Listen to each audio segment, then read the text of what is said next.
Right, welcome back to Ignition GT, and if you've just tuned in, thank you for joining us. We now come to the second of our brand new segments, which quite simply is called Shootout.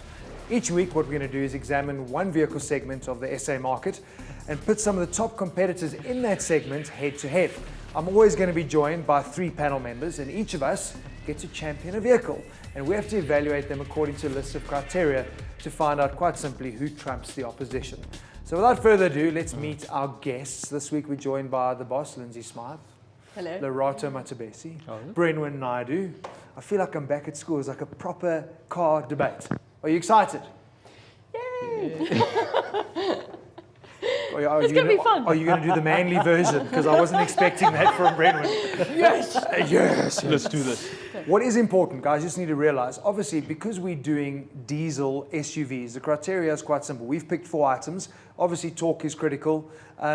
Cargo, how much space does your car have? That is critical when buying SUVs. Ground clearance, even though these are 2-wheel drives, so very, very important. Diesel, 2-wheel drive. That's what we're reviewing today.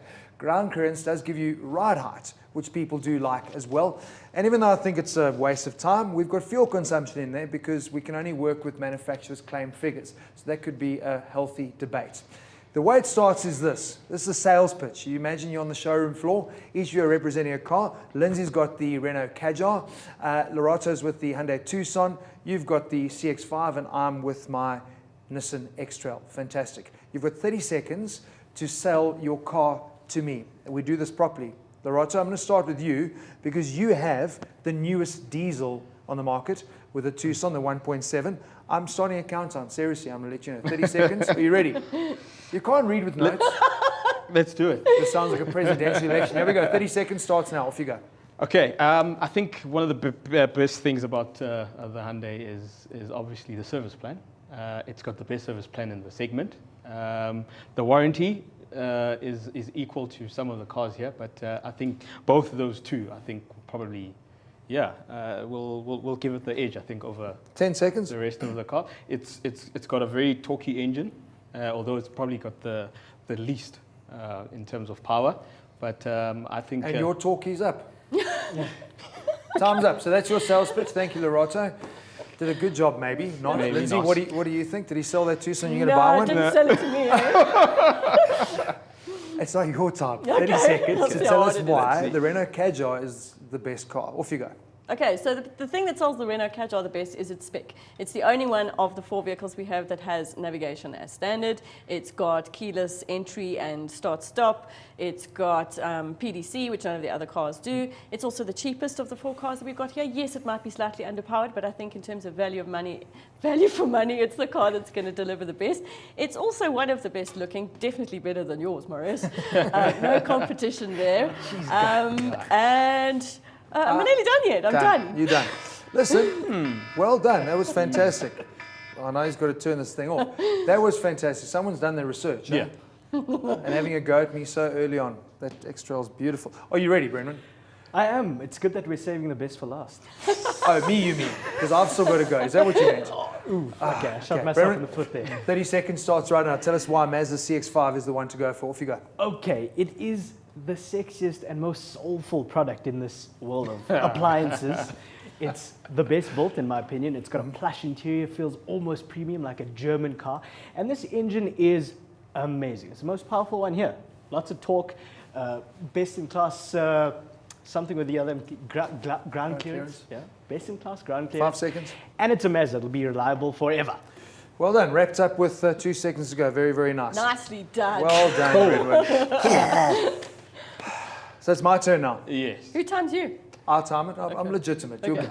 Well, I've done it so How can nicely. we trust you? There'll be a buzzer. I said to them, the nice thing is, because I'm the quiz master, I get 2 minutes. So this is, bear with me, it's going to be a long debate. 30 seconds starting now. Why the X-Trail is such a special car for me is it comes from the old school tech of cars that were heavy duty, rugged, and had space. Even though it's kind of found itself in a niche now where it spends more time on road, that's why we've got the 2-wheel version. It is all about space. I'm the only one that sits with 7 seats. I've got massive load space. I've got a big fuel tank. I've got a really tried and tested engine that's been around for a long time. Ground clearance is there. I'm not going off-road with it, but it gives people a really nice sense of feeling, especially women who are driving this car. Done. Well done. Not bad. Nice. Right, that's our sales pitch. So the way this works now is we've got to do top trumps in theory. We're going to reveal our figures. So obviously because we're doing diesels, torque makes the most sense. So let's reveal our torque figures. And all of you can get going while we do this. Yeah, I mean, diesel is obviously very interesting for all of us because I don't really care too much about what the kilowatts say. It's my lowdown grunts and torque. And diesels become more and more popular in South Africa. We know it's been a big thing in Europe for a long time, but South Africans have finally got over the fact that diesel doesn't mean it's a tractor. And obviously the most attractive part of a diesel is fuel consumption. But let's start with our torque figures. Lindsay? 260. 260. 260. That's not so good, is it? What have you got? I'm 280. the cheapest. I'm the cheapest. Oh, you're the cheapest. Yeah, 280. 280. And I have a stout 380. I'm sitting on 320.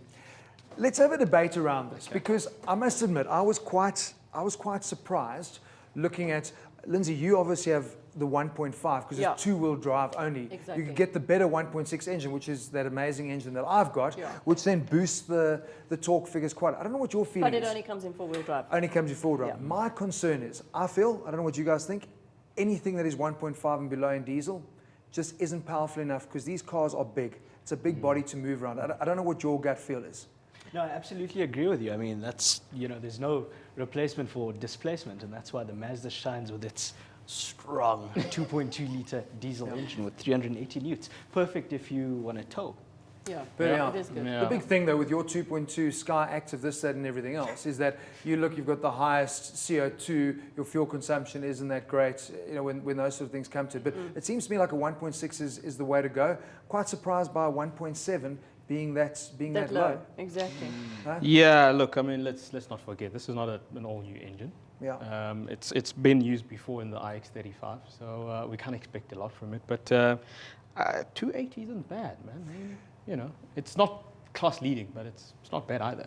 Now I'm going to jump down the board a bit. I want to go to fuel consumption because it seems to make the most sense. We're talking diesels and everyone's going to rave about consumptions. Like I said right up top, these are manufacturer's claimed figures. We haven't actually tested these. And whether you get them in real world setting or not is obviously up for debate. But what is important is it is going to be more efficient than your fuel, than a normal petrol burning SUV. I'm sitting on 5.1. Yeah, that's where that 2.2 Sky Active technology really rocks the boat, eh? It's a trade-off, but It's a trade-off. I mean, look, it is the most powerful here, so you kind of expect it. 4.7, once again, not too bad, but not class-leading either. Yeah, well, mine's the best at 4.6. That's obviously a claimed consumption figure. It also has the longest range, which is probably obviously related to the fuel consumption, so nice for long journeys. You also expect that with it obviously being the least powerful engine of the bunch, which makes a lot of sense. Yeah. I'm going to go on to cargo because I think that's probably quite significant here. People are buying SUVs because they say they're buying it for space. Is there really more space in an SUV? So let's have a look in terms of whose space is the best. That's obviously right at the bottom, and let's see where our top trump is going to be at. I've got really, really good space here. I've got 550, which is pretty good. And I think that is why my Qashqai, not my X-Trail, is really good because it's very consistent. Well, unsurprisingly, mine is the smallest. Yeah. At 370. It is a smaller car, so that's why. I must admit, I don't mean to diss you, Brendan, but I was surprised by the CX-5. It has a big car feel, and when you get into it, it feels really big, but not a lot of cargo space. Look, I mean, it's not bad, but I suppose if you're going to have something that looks this good, there's going to be some compromise. Yawn. You know what else is a compromise on yours? Is that auto gearbox. Yeah. If that came in a manual, Let's stick I'd be to the on numbers. your team. But you know what? I'm glad you brought that up because I was going to say, like for me, right at the end, I wouldn't touch a diesel that wasn't in auto. Because if you look at the torque figures, all of these are coming in at like 1500. Short torque band, you're going to be in gears all day. I would want a diesel with auto. So I like that about your car. But look at that. I win this one, and that brings me to what I said right in the beginning. X-Trail is all about space. 550 litres. 513, not bad. Once again, kind of in the middle.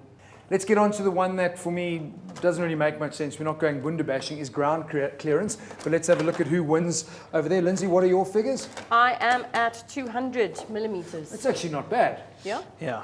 For a stylish, sexy Renault. Yeah. Well, it looks like it's almost the same as the X-Trail. What you got there? Yeah. 209. 209. You know what? Yeah, I don't know. What do Maybe you got? that whole 172? Korean myth is probably true.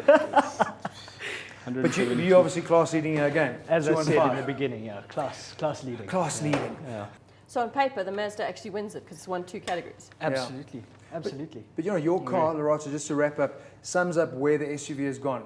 On road, comfortable, stylish, looks good. That's what people are buying them for now. But it also sums up that actually it is the most expensive Yeah. and the least, well, the least on paper. well, let's not forget about that service plan. So Yeah. before we look at the price, So actually, it's what got you're telling the me, class my leading. car is actually the best. At 404,000, it really ticks all the boxes. I don't know. I think this game show has proven that the Mazda ticks all the boxes actually in this top trumps competition. The nice thing though is, Pushing it there. the nice thing to wrap up though, Brenwyn, is that luckily cars are not about paper. Cars are about actually the ownership and drive experience. Yep. Final thoughts. You've championed and done a great job on these cars. Would one of these cars be your pick, or is there something we've overlooked? And for you at home as well, remember, 2-wheel drive only, diesel. Anything you think we should have added to the list, let us know.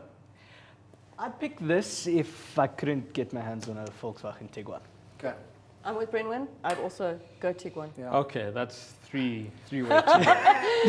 All of us are going when to is one. that diesel coming? That's Yeah. this year. First sometime. quarter, I think. First I think they were quarter, talking, yeah. Yeah. So we'll have this debate again. No, we won't. It won't be much of a debate. Oh, everyone's going to fight for the Tiguan. But guys, thank you very much for doing a great job championing your cars. You see how it works, so keep a lookout for this. We're going to be doing sedans, performance cars, you name it, and always having a healthy debate. Next week, we're back with even more news hot of the automotive press. We take a closer look at the very first bakkie from Mercedes-Benz. I hitch a ride with the man who heads up Kia Motors here in South Africa, and Tumelo hits the dirt in a photon tunnel that is as solid as a rock. We play out with a teaser video that for the past week has dominated the automotive sphere of social media. If you're at all into cars, you'll have no doubt seen and read about the Kia Stinger, which debuted at the Detroit Motor Show. But if you haven't, well, here's your chance to feast your eyes.